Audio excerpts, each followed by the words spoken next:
there's this conception in the world that LAPD doesn't treat minorities the same as white people, and white people have privilege over other minorities. How do you feel about that? What do you think about that? Well,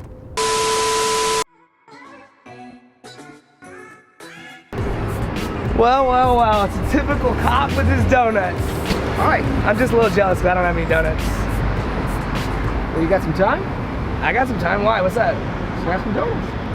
This is the best day of my life. Let's do it. You want me to get in? Yeah. Jump on in. Shit, I don't know why this is happening right now. Get in. Let's just go with it. I was just joking with them in the beginning. Here, take the camera. You gotta do a few things though. All right, what do I gotta do? You gotta hold the donuts. I can do that. Put on your seatbelt. Okay, I can definitely do that because I'm not trying to get a ticket while sitting in a cop car with a cop. It's not me, it's the law. I guess I should probably just wait till we go to the spot and we'll talk and we'll eat at the same time. Sound good? Yeah, it sounds like a great idea. All right, I'll be right back. So I just made a quick joke to the cop, you know, I just thought it'd be funny. And now we're getting taken to like the back parts of this park. And he's unlocking parts of the city for us that we've never had. Like, and I got a whole box of donuts. This is gonna be crazy.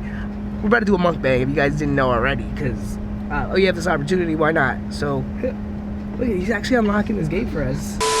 It's locked with a different lock. So what are we gonna do? Get you.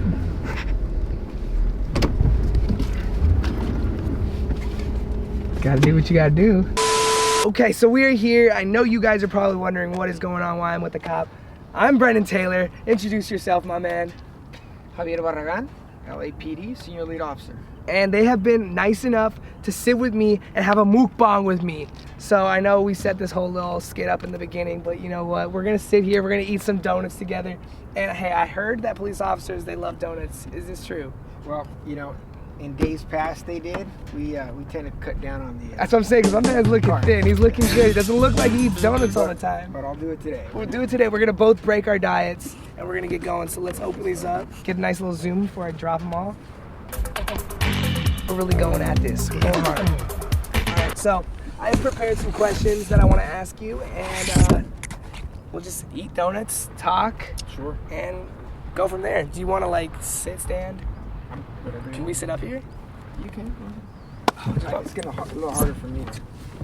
Okay, I'll just sit here because I'm lazy, you know, and we're just gonna talk. All right, so how long have you been on the force? Let's start with an easy question. Sure. Been a police officer for 15 years. 15 years. Yeah. And like, why did you want to get into to being a police officer? Well, to be honest with you, I have no idea. It just kind of happened. I'm one of these people that believe that things happen for a reason.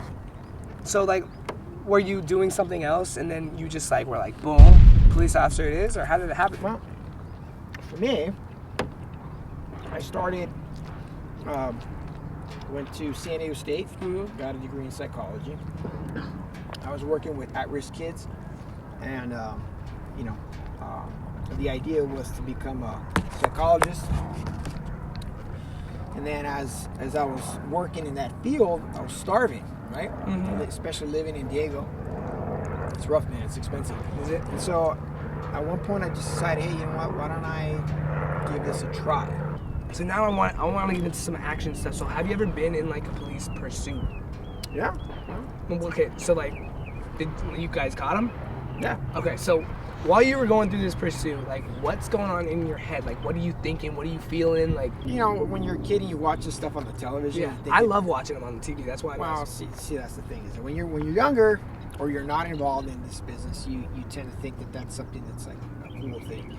Unfortunately, you know, when you're on our side of the business, it's a very real and very dangerous thing. So the fact that this person is already, you know, refusing to stop for you is one thing. So they're clearly, you know, disobeying your direct order to stop. For us, it's trying to apprehend somebody in the easiest and you know, most effective way possible. So ultimately for us, what goes through your mind is, God, I hope this guy doesn't kill somebody, or kill themselves, or even gets us killed. So that's pretty much the biggest fear that we have is an innocent bystander getting Right. killed. And it happens all the time, Oh unfortunately. man, I didn't even think about that. I'd sit on YouTube and I'd watch like a ton of like police chases all the time, and I never really thought about that. I just like, oh, that's just exciting, you know, chasing the person. But I never really thought, dang, you're right. Someone could die doing this, you know. Mhm. I feel like when you wear your badge, people show you like less respect or more respect. Well, that's a great question, brother. Ultimately, this uniform and this badge is a symbol of authority. Mm-hmm. Right? You can sugarcoat it all you want, but the reality is that a lot of people don't like it. If you allow that to affect your decision making, then you start making bad decisions. Right. And your bad decisions affect a whole lot of people. Right. You know, it's not necessarily just you. I mean, you can lose your job or face liability, civil action, things like that. But I mean, you work for LAPD. You know. Do you find it hard ever to like bite your tongue when there's someone that's just like saying some really rude or obnoxious things to you? Because I mean, for me, I have a short temper, so I was like, someone's like cussing at me all the time. I feel like it'd be hard for me to just shut up and not say anything. You know, in all honesty, I've heard so many things that, for me at least, I don't find it difficult to hold back because I know it's my job. Right. For me, you know, when you work patrol, you start your shift, and everything that happens in between there, that's the job. Right. And then at the end of the night, the only thing that matters is you go home to your family. Of course. So, you know, just, you know, being able to let somebody affect you in that manner, to affect your job and your performance, that's something that, like I was saying earlier, it comes in, you know, a lot of liability for a lot of people. So Right. you got to make sure that when you do wear this uniform, you wear this badge, that you are doing it properly. Obviously, with being a police officer comes arresting, you know, like arresting people.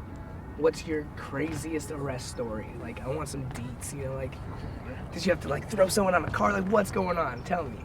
I've had several just crazy arrests. I want to hear one. All right, well, Come on, like I'm getting hyped right my now. best one was I would say about maybe 12 years ago. I was at a coffee shop in a local college, which university, and you know, we're sitting there just having a cup of coffee. It was late night. I used to work the overnights. Right. And you know, next thing I know, me and my partner, we hear this yelling. Some girl just starts yelling. Obviously, it draws your attention. Yeah. We look over, and we see this girl, this young girl, man. She's getting grabbed by like two dudes, right? Oh, man. So we saw that there was 4 guys in total. One guy was driving, and the other 3 guys were, I guess, involved. 2 guys grabbed her, threw her in the car, Shoot. right? And they just took off. So, you know, me and my partner, we followed them in a safe manner. Uh-huh. So the guy ends up getting into an accident. Oh man. Okay, so the guy crashes, and we roll up to the car, and the girl is sitting in the back, or she's in the back seat. Her head is underneath the bottom, her legs are up in the air. Oh man. And you know, long story short, ultimately the girl was being kidnapped. Oh shoot. Okay, and we're searching the vehicle, trying to get some information as to, you know, who these guys are or whatever, right? Because clearly she didn't know. They looked Right. like gangbangers, cholos, Yeah. basically, right? Partner of mine found some paperwork. We looked through it, pictures, and on one of the pictures is one of the suspects, and he's, you know, with some girl. So the car is registered to some female. We get a hold of her. Turns out that her boyfriend had borrowed her car. He was in the photograph. Oh man. Girl could identify him. And in all honesty, I have no idea what they were going to do with this young lady, but you can imagine. Yeah. Young girl, 4 gang members, and they got away that day, but because of the information that we had with the photo and You found the him? testimony, yeah, we caught them all. It's the man right Can't talk here. about Like, with that being said, that whole story that you just said, like, do you catch people in the act often? Because like you caught them in the act. That's like amazing. Like for you guys to be there at that time. Because who would have known if you guys weren't there? They probably would have gotten there, right? Right. Does it happen often? No. I would say that's a rare occurrence. Unfortunately, we have a city that covers 4.3 million. I don't even know where we're at right now. People. We have under 10,000 officers. So out of those 10,000 officers, we probably have about 1,500 to 2,000 officers on a given period actually patrolling. So it's very difficult to go out there and catch criminals. Yeah. You arrest a lot of people. Now, do people ever get away and you never catch them? Does that happen? Oh yeah. Like I mentioned, it a lot of times, criminals commit acts in areas where they live. So they know the ins and outs. They'll know a building. Right. They know where the back doors are. And so, like, if we're following somebody, there have been times where criminals can get away because they know the layout better than we do. I want to know, every morning when you put on your uniform, what is your biggest fear that you worry about most? Biggest fear. It's the same fear that I've had for 15 years, and that's not being able to come home. I'm a father. Mm-hmm. I guess the way that I view life, I'm a father, I'm a husband, and then I'm a police officer. So for me, my family is what's most important. So, how old's your child? Well, I have two. So I have a 5-year-old and I have 2. Do they have any interest in ever maybe becoming a police officer like their dad? No, actually they don't. Now my son, who's 5 years old, he wants to become a school psychologist. So that's what my wife is. Nice. So, which is awesome, right? Yeah. I'm living vicariously through her. Right. I wanted to be a psychologist. Yeah. My wife's a psychologist. But he always says he wants to be a school psychologist, which I think is great. Right. So I try not to buy him police stuff or even try to be around him with my uniform. And I know that sounds like a terrible thing, but it's just that having seen the things that I've seen, I would hate for my children to have to see some of that stuff. It's it does affect you. So what is something, if you're allowed to talk about it, what is something that you've seen, maybe not the craziest thing that you've seen, but maybe something that you've seen that's really opened your eyes or really just made you right. Okay. Wow. How do I say this to you? So, how do you tell someone that you saw a 7-year-old little girl die in front of you? How do you deal with that as a human being? How can you explain to the general public that a peace officer's job, unfortunately, comes with a lot of horrible events? You could respond to a rape, and then you get a radio call of a shooting in progress where a child was shot by a bullet, from a stray bullet. You go over here and you see that somebody was stabbed or somebody was mugged, and then you go and you get a radio call of somebody who is a convenience store owner that had some beer, taken. I mean, it's just insane the amount of things that can happen in one shift depending on where you work. And to think that doesn't affect you, it does. Right. It does. Because you get to see a lot of people that are deceased. Not even just people that are deceased, but I've seen people that have had body parts cut off. People that have committed suicide and just got off of ways. These are things that are very real in our business, but the community will never know about. Right. And that's why I really wanted to make this video, is because I wanted to show that there's more to police officers than just what people see in the media, because there's a lot of bad press around the police officers, and I wanted to show that there's not all bad police officers. There's some obviously that make the wrong decisions sometimes, but then again, we're all humans and we all do make bad decisions. So thank you for coming out here and doing this with me. I really just wanted to say that beforehand. We talked about all this dark stuff. I want to ask you, what is the happiest moment on the job that has happened to you, your best memory all the time while being on the job? Every day that you go home is a good memory, I'll tell you that right now.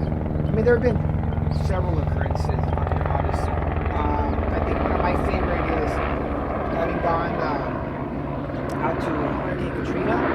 I was out there for a month, and we did a lot of really crazy stuff to a lot of just amazing stuff. I think that the part where we were bringing in food and we were housing people and bringing in medications and stuff like that. That's a pretty significant thing. So I know there's this conception in the world that LAPD doesn't treat minorities the same as white people, and white people have like what is it called? Privilege over other minorities. How do you feel about that? What do you think about that?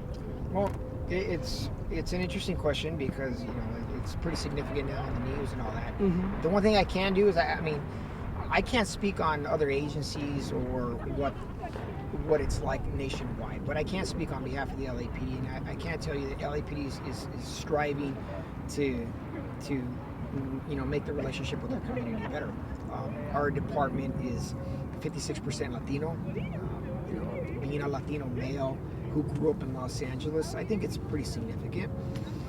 You know, growing up as a kid, I think was difficult because I was taught to be afraid of the police. I was taught to think that you know, the police were the bad guys and they were going to come in and they were going to take my family away from me, or you know what I mean. And so I grew up with this fear, and it wasn't until I was in law enforcement that I realized that, you know, law enforcement officers, you know, female and males, are out there every day protecting those that can't protect themselves. So for us, it's you know, it's a duty that we must undertake.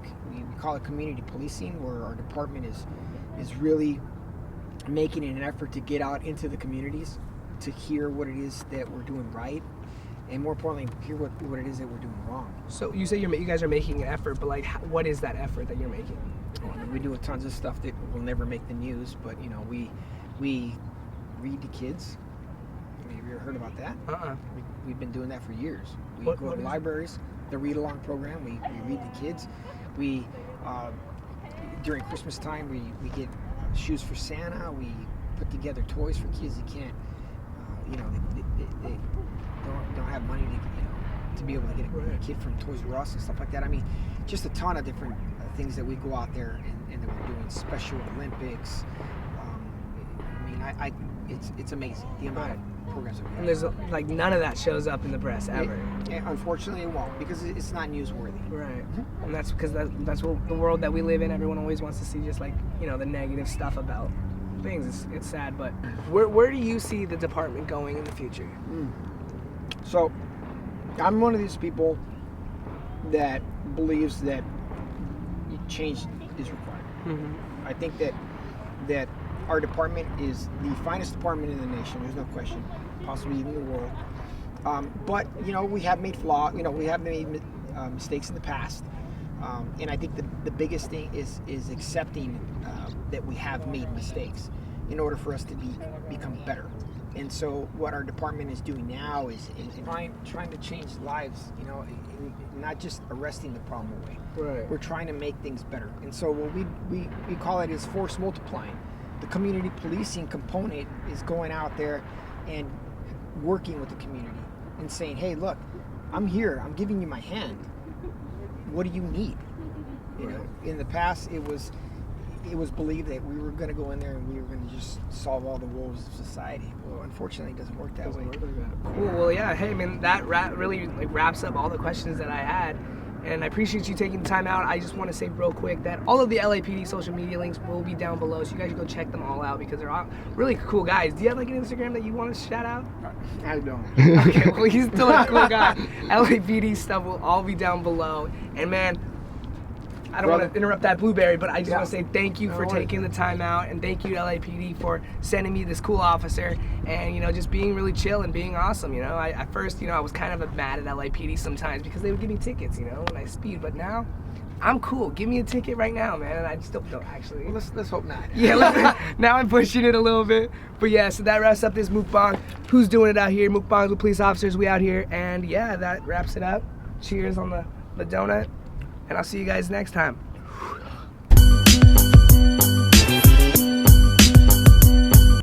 But the thing, what was the question again? I'm sorry. It's okay. So it's the blueberry. I know. The blueberries got me, dude. Make sure you guys check out my last video if you haven't already. Also, make sure you follow me on all my social medias and turn on post notifications so you stay up to date with everything I do. Make sure you go and get some of the most fire merch in the game. BrennenTaylor.com. All links will be down below. I'll see you guys next time I post. Peace out.